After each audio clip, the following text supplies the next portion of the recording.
حضرت فروخ رضی اللہ تعالیٰ عنہ سے حدیث روایت ہے۔ یہ مولا یعنی غلام تھے حضرت عثمان غنی رضی اللہ تعالیٰ عنہ۔ آپ فرماتے ہیں کہ سیدنا فاروق اعظم رضی اللہ تعالیٰ عنہ کا دور خلافت تھا۔ آپ اپنے گھر سے باہر مسجد نبوی جانے کے لیے تشریف لائے۔ آپ نے دیکھا کہ بازار میں جگہ جگہ گندم کے دانے رکھے ہوئے، گندم رکھی ہوئی۔ آپ نے گندم کے ڈھیر دیکھ کر خوش ہوئے۔ خوش ہو کر آپ نے پوچھا یہ گندم اتنی زیادہ کہاں سے آئی؟ لوگوں نے بتایا کہ یہ درآمد کی گئی ہے۔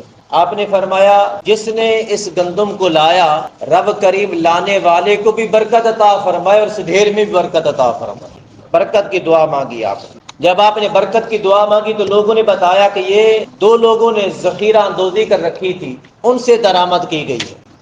آپ نے پوچھا کس نے؟ لوگوں نے بتایا کہ حضرت عثمان غنی رضی اللہ تعالیٰ عنہ کے غلام حضرت فروخ کے بارے میں، اور پھر فرمایا آپ کے فلاں غلام سے، یعنی ایک حضرت عثمان غنی کا غلام تھا اور ایک آپ کا غلام ہے جس نے ذخیرہ اندوزی کر رکھی تھی۔ آپ نے فرمایا ان کو بلایا جائے۔ جب وہ دونوں بلائے گئے تو آپ نے ان دونوں کو بلا کر فرمایا لوگوں سنو، میں نے تاجدار کائنات صلی اللہ تعالی علیہ وآلہ وسلم سے سنا ہے، آقا علیہ الصلوۃ والتسلیم نے فرمایا جو کوئی مسلمانوں کی غذائی ضروریات کو ذخیرہ اندوزی کرتا ہے تو رب کریم اسے دو سخت قسم کے عذابوں میں مبتلا فرمائے گا۔ پوچھا گیا کہ کون سی وہ دو سزائیں ہیں؟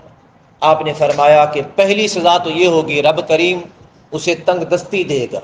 وہ تو یہ کہتا کہ بندہ میں نے ذخیرہ اندوزی کر لی ہے، ماشاءاللہ میرے پاس تو پیسہ آنے والا ہے، دولت آنے والی ہے۔ یاد رکھے گا کہ تقدیر کی ڈوری اس کے ہاتھ میں ہے، مولا کے ہاتھ میں، جب چاہے کھینچ لے، جب چاہے روک لے۔ آپ نے فرمایا سب سے پہلی ہلاکت، پہلا عذاب تو یہ ہوگا کہ اس کے اندر، اس کے مال میں تنگ دستی آئے گی، اور دوسرا اس کے لیے عذاب یہ ہوگا کہ اس رب کریم کوڑ میں مبتلا فرما دے گا، کوڑ کا مریض بنا دے گا۔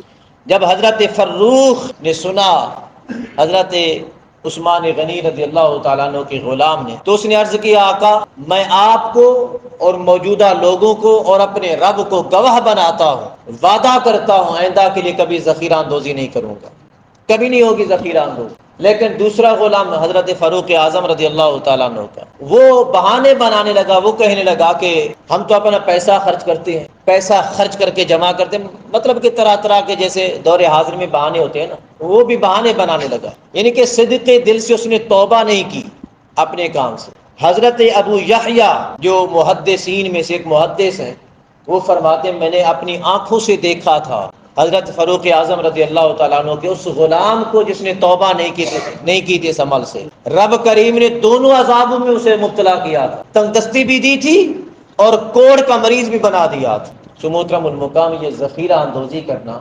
انتہائی شریعت کے اندر اسلام میں ناپسندیدہ عمل ہے، انتہائی ناپسند۔